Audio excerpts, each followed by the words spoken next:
మానవులమైన మనమందరము యాత్రికులము. దేవుడు నిత్యుడు, మానవులందరూ నిత్యులే.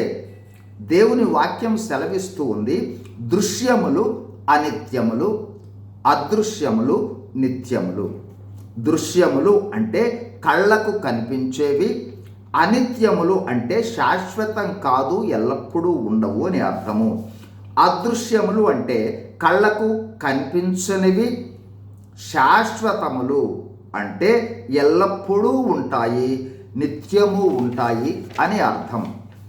కళ్ళకు కనిపించేవి అంటే సృష్టిలో ఉన్న భౌతికమైనవి, అంటే భూమి, ఆకాశము, నీరు, అందులో ఉన్న జంతుజాలాలు, భౌతికమైన మానవ శరీరాలు కూడా కొంతకాలమే ఉంటాయి, శాశ్వతం కాదు, నిత్యం కాదు, ఎల్లప్పుడూ ఉండవు, ఒక సమయంలో లయమైపోతాయి.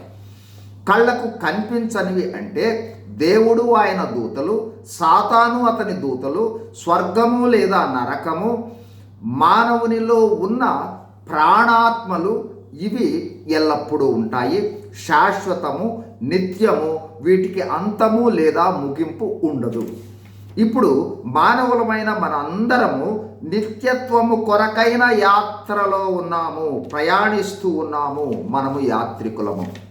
దేవునిని విశ్వసించి ఈ లోకంలో పరిశుద్ధమైన, పవిత్రమైన, నీతివంతమైన జీవితం జీవిస్తే మన యాత్రా జీవితం ముగింపులో మన ప్రాణాత్మలు నిత్యము స్వర్గములో లేదా పరలోకంలో ఉంటాయి.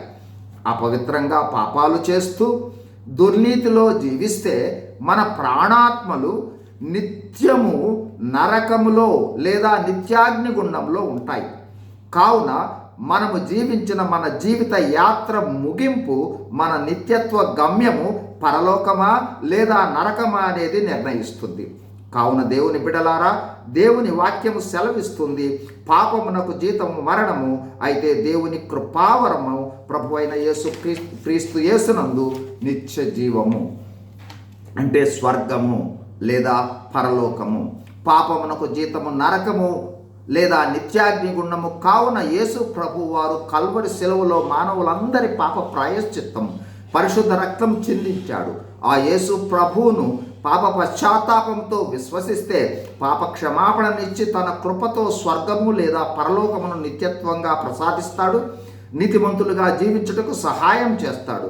మానవులందరూ నరకం నుండి రక్షింపబడి పరలోకం చేరాలనేది దేవుని కోరిక.